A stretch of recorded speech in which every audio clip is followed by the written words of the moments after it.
Hey guys, welcome to a Yogi's Diary. This is my channel and my name is Panaparanchpe.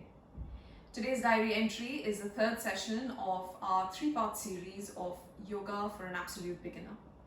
So if you watched and practiced the last two sessions of this series, you would have noticed that they've been different from each other. As is today's session, it's going to be different.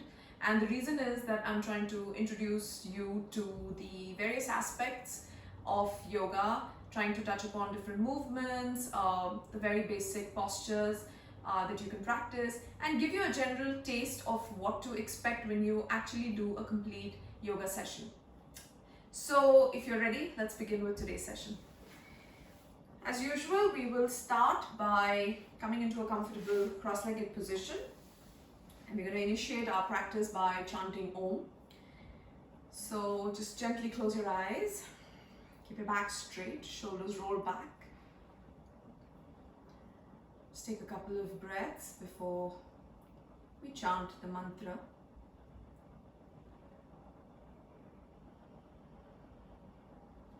Take a deep breath in.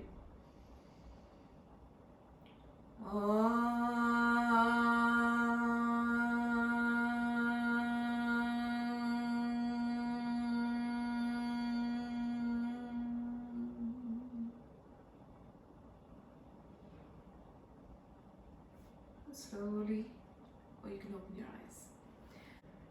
So we're going to begin our practice today by coming onto our hands and our knees. So like we did in the first session, where we did the cat and the cow pose, that's what we're going to start with. So spread out your fingers, place your wrists directly under your shoulders, knees directly under your hip joint, toes pointing away. So let's begin. So as you inhale, you're going to arch the back for the cow pose or Bitilasana. Think of moving your chest forward. I'm going to do this one a little slow. So think of moving your chest forward. Think of pointing your two sit bones, which are the bones in your buttocks, up towards the ceiling. Dropping the spine down, but don't let the belly just hang there. Keep it slightly engaged. And then as you exhale, you're going to start with the lower back, start rounding it, then the middle, then the upper, and then finally the neck, and your head drops down. So what I'm doing over here is I'm drawing my abdomen in and up towards my spine. I'm letting the head hang nice and heavy, letting gravity do its job. Moving my shoulders away from the ears, and think of your midpoint, the point between your shoulder blades, think of lifting it up towards the ceiling. Now let's do this with our breath. We're going to coordinate the breathing. So as you inhale, arch the back, move your chest forward, and if you're comfortable with the neck, try and point your chin up towards the ceiling. As you exhale, round the back, start with the tailbone, lower back, middle back, upper back, and then gently drop your head down. Inhale, arch. Soft elbows always, don't hyperextend the elbows, that means don't stretch them too much. And then exhale, start with the tailbone, start rounding the back, moving up, all the way up the spine, and finally to the head. That's one last time. Inhale, arching the back, drawing your shoulders back, chest goes forward, shine it forward, and then exhale, start rounding your spine, moving all the way up, giving a nice C curve. Alright, and come back to a neutral spine. Okay, so we're going to start first by lifting our right arm and our left leg. So this requires a little bit of balance, so I'd suggest focusing on a point in front of you, drawing your abdomen in so you can really stabilize your body in this position. Start by lifting your right arm up. Check that your wrist is directly in line with your shoulder. And then draw your abdomen in as you gently lift your left leg up. You can just glance back for a moment and check that your left foot is in line with the buttock. So hold it there. Think of broadening your shoulders out, away from the ears, and just hold this for a couple of breaths. Stay there. So this is really good to stabilize your spine. Hold it there. Now if you want to add on a little bit, you can think of lengthening your arm forward out of your shoulder joint.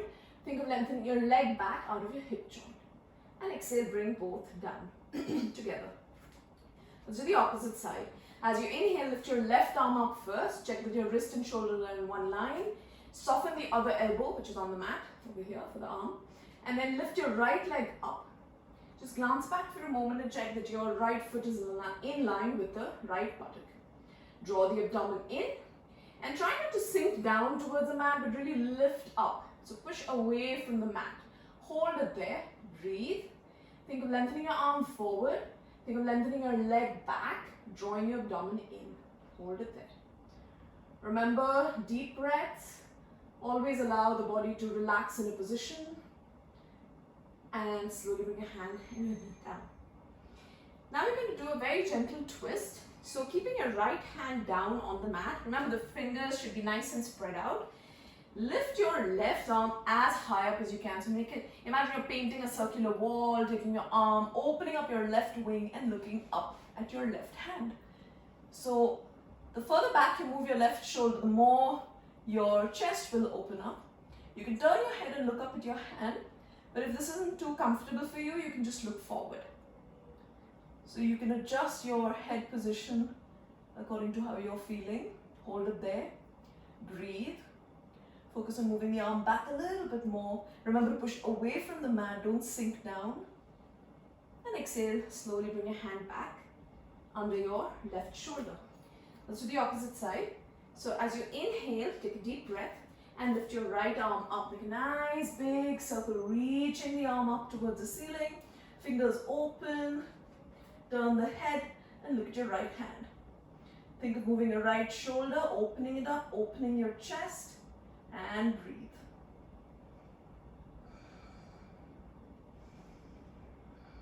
Pushing away from the mat, lifting your body weight away, up towards the ceiling, reaching, and exhale.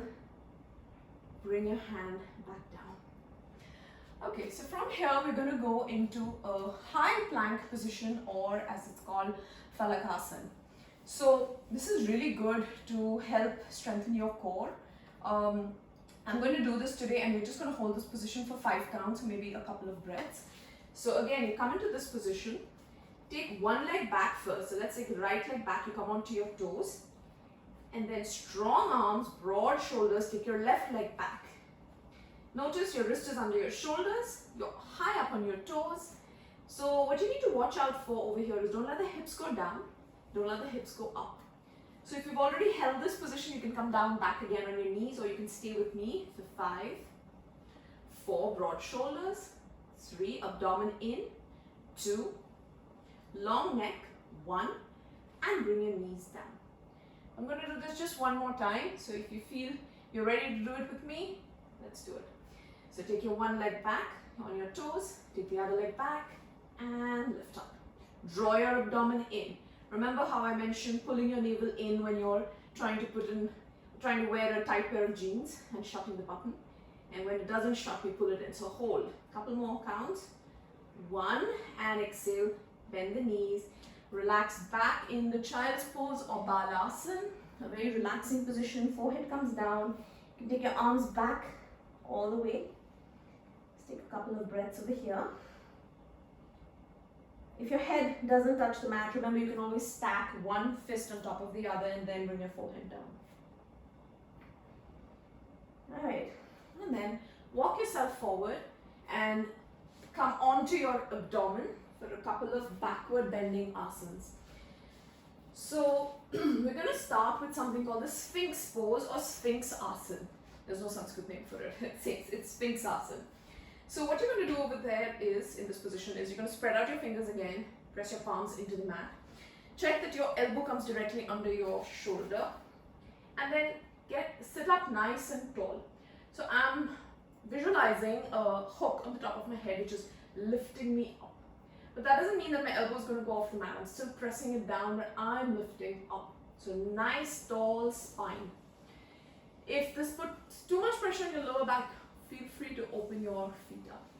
Now this position is very basic, but it has a lot of benefits. In fact, it's a preparatory pose for the Cobra or the Bhujangasana. And the benefits are pretty similar to Bhujangasana, wherein it allows to release any stiffness or tightness in your back, makes the spine more supple, and it aids in better circulation of blood to the back. That's to tone the back. So lots of benefits. And the longer you hold this, the better. So if you want to pause the video and you want to hold this for another minute, that would be a good idea. Just stay there, chin parallel to the floor, focus on lifting pressing your hands and elbows into the mat. And then slowly come down. Alright. You can take a break, you can just rest over here for a moment if you've held the earlier position for a minute. Just relax, breathe. Okay, so the next asana or the next position I'm doing is a modification for the half locust pose or Ardha Salabhasana. So what we're going to do is you're going to take your arms forward for this one. You're going to separate out your legs and we're going to lift the opposite limbs, which means I'm going to lift my right arm and my left leg. So along with my head and my chest. So the only part of my body which is actually going to be on the mat is my abdomen. Now this of course is a very the best position that you can be in, but do what comes comfortably to you and your body.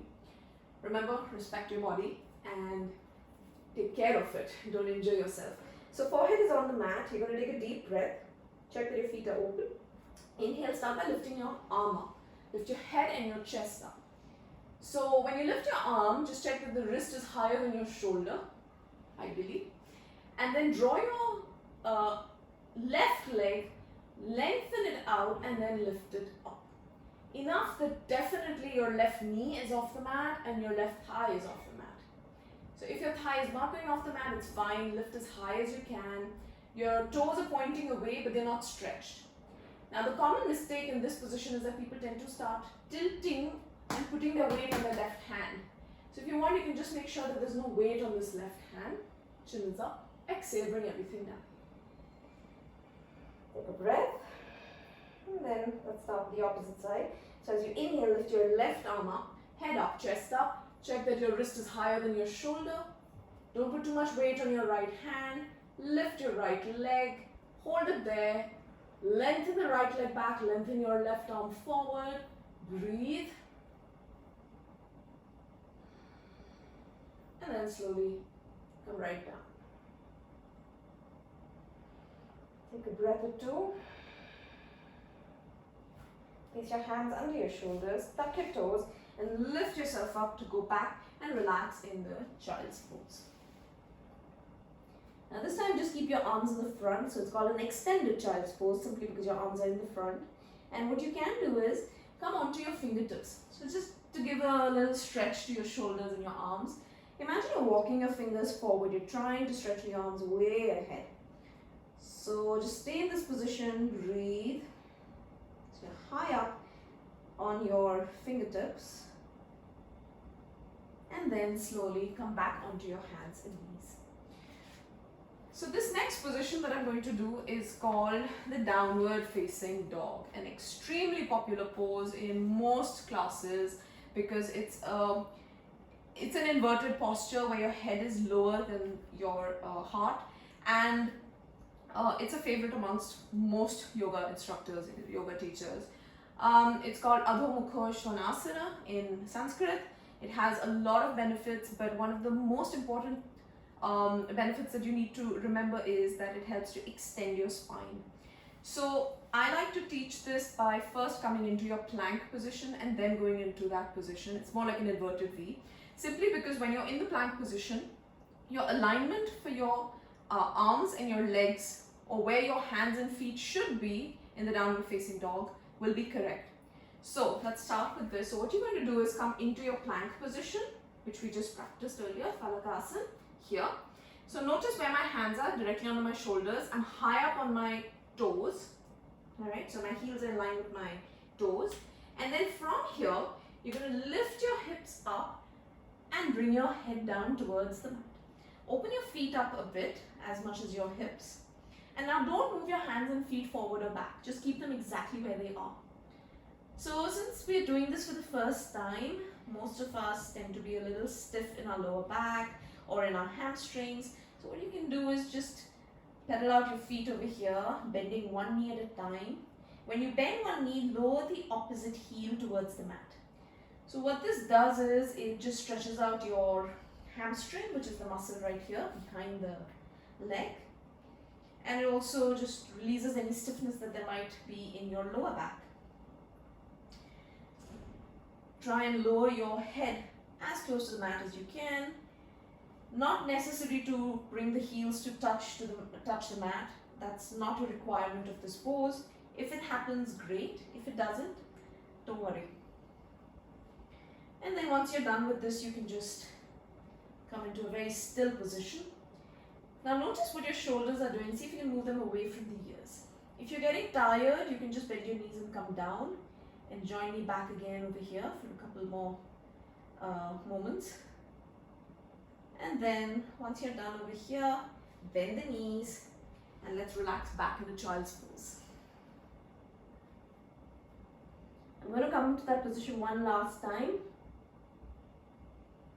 So again, let's practice this. Come back onto your hands and your knees for the plank.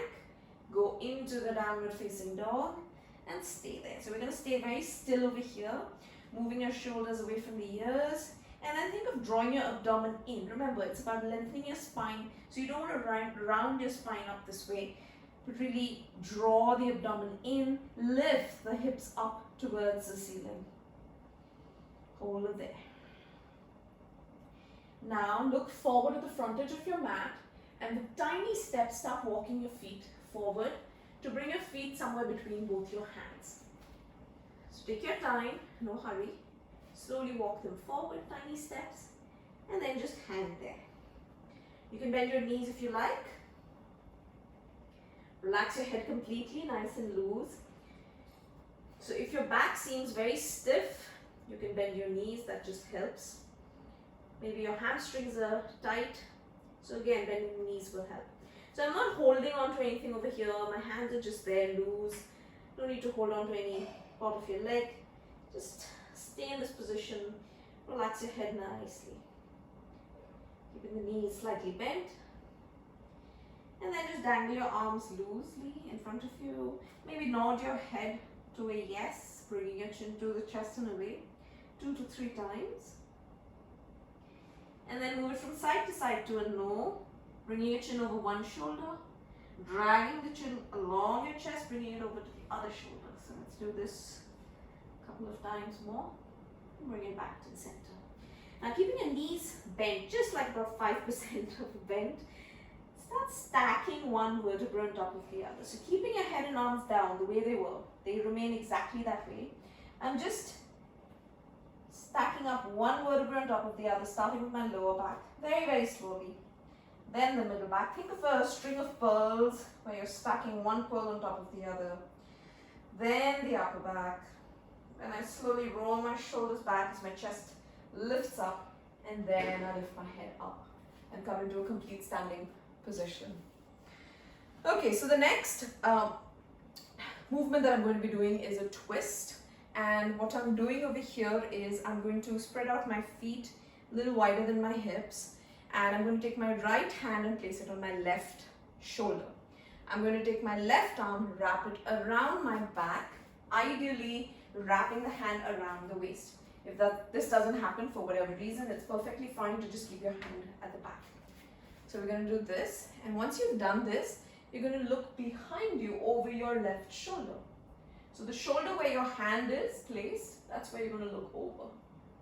And then we're going to swing our arms and we're going to switch sides. So we're going to bring our left hand onto the right shoulder, right arm behind the waist, palm facing away, and then look over my right shoulder.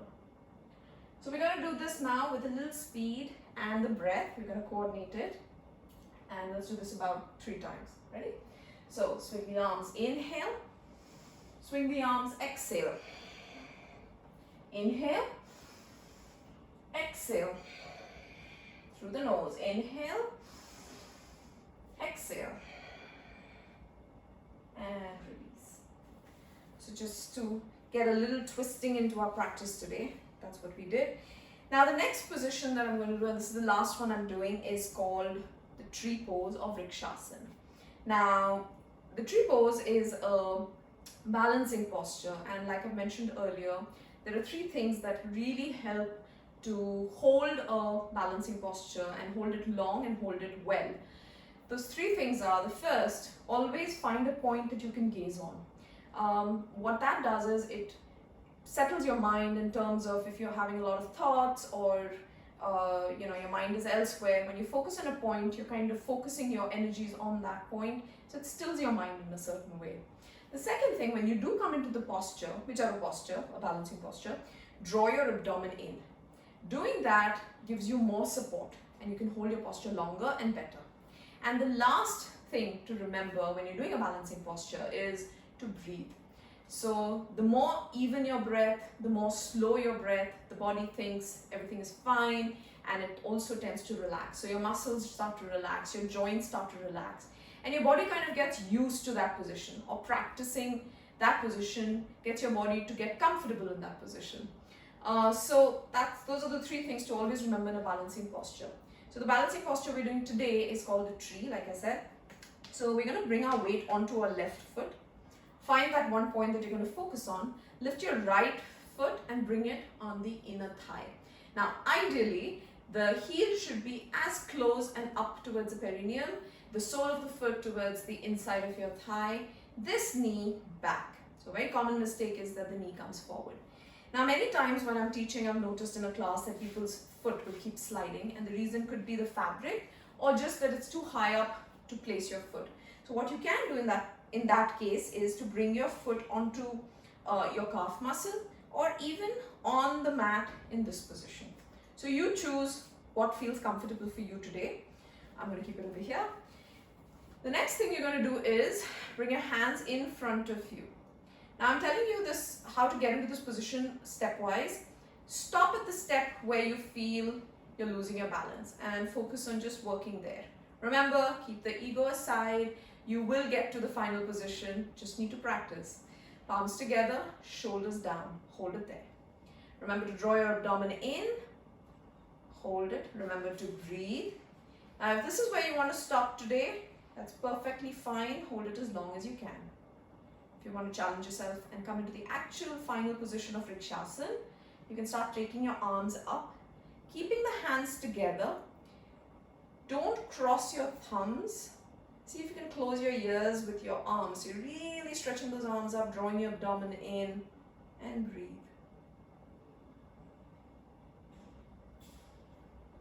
And after a few breaths, slowly start to bring your hands back down in front of your chest in that same prayer position.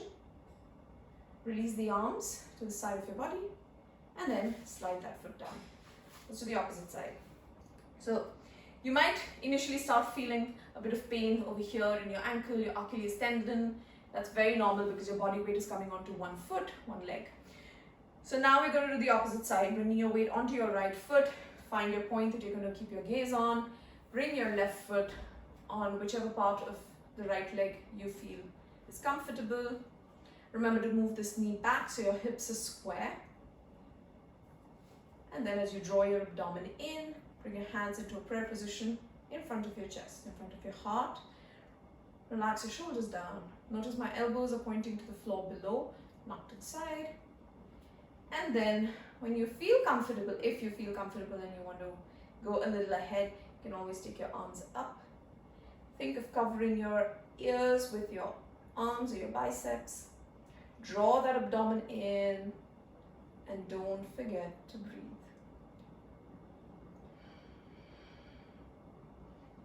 Keep lengthening your arms down. So like the roots of a tree, ground that right foot firmly into your soil, your mat. Like the branches of a tree, reach your arms up towards the ceiling, towards the sky. And after a couple of breaths, start bringing your hands back down in front of your chest. Release the arms down to the side of the body and slide your left foot down. Alright, so we're coming to the end of our practice now, and we're going to sit down in a comfortable cross-legged position. Place both your hands on your knees, keep the back straight, long neck. Relax your shoulders down and away from the ears, and gently close your eyes. So before we end our practice by chanting Om, we're going to bring our awareness to our breath. And as an observer, as a third person standing in front of you, you yourself will observe your breathing. So don't do anything, just observe. Observe your inhalation. Observe how you exhale. Observe what happens with the different parts of your body as you inhale and exhale. Maybe you can bring awareness to your shoulders. Notice what happens there. Notice what's happening with your chest, your back, your abdomen. And maybe nothing is happening, that's fine as well. Just observe.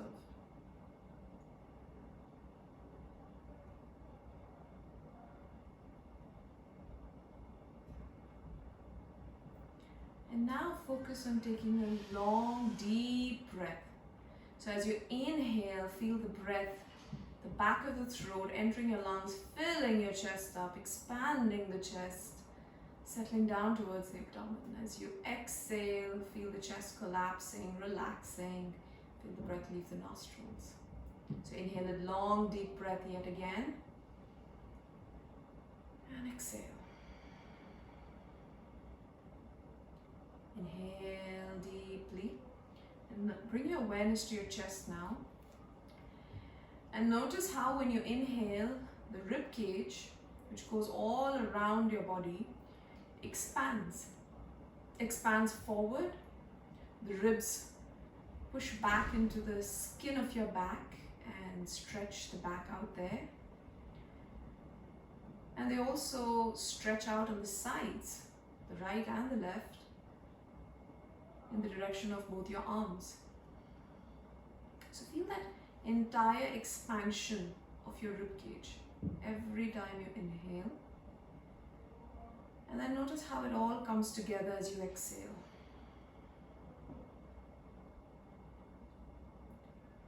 Bringing your awareness now to the sound of your breath.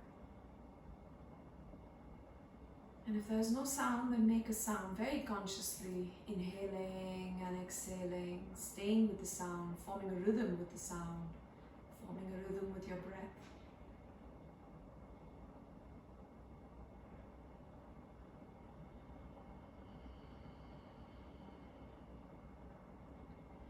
Now bring your awareness to your exhalation, trying to slow the exhalation down, lengthen the exhalation as long as you can make it.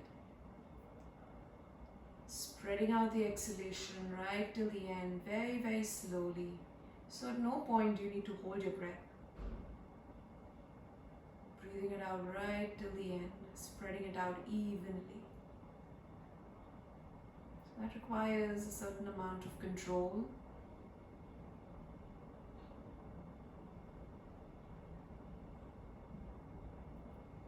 And when you inhale deeply, it helps to lengthen out your exhalation because you've taken a good amount of air as well. So you need to fill up those lungs up right till the lowest part, the lowest lobe of your lung.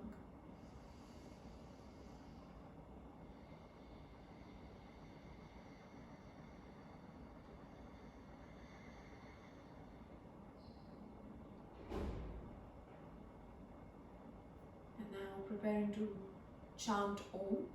Take a deep breath in.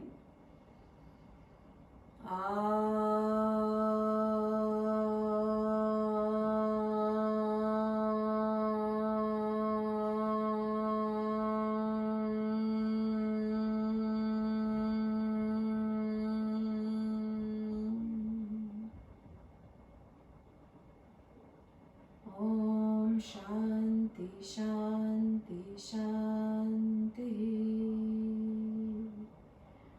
Om Namah Shivaya. And you can slowly open your eyes. So this brings us to the end of our third session, the end of this series, Yoga for an Absolute Beginner. I hope these 3 sessions prepare you for more sessions ahead. I will keep uploading a lot of videos for yoga for beginners, particularly for beginners, because I feel that we really need to spread the benefits and the joy of doing yoga. So go ahead and subscribe to the channel if you want to watch more videos. There's a small little bell that will appear when you subscribe. Activate and press that bell so you will be notified each time I upload videos. Do like, share, and give me your feedback on how you found this series. Until next time, Stay healthy, stay happy, and keep practicing.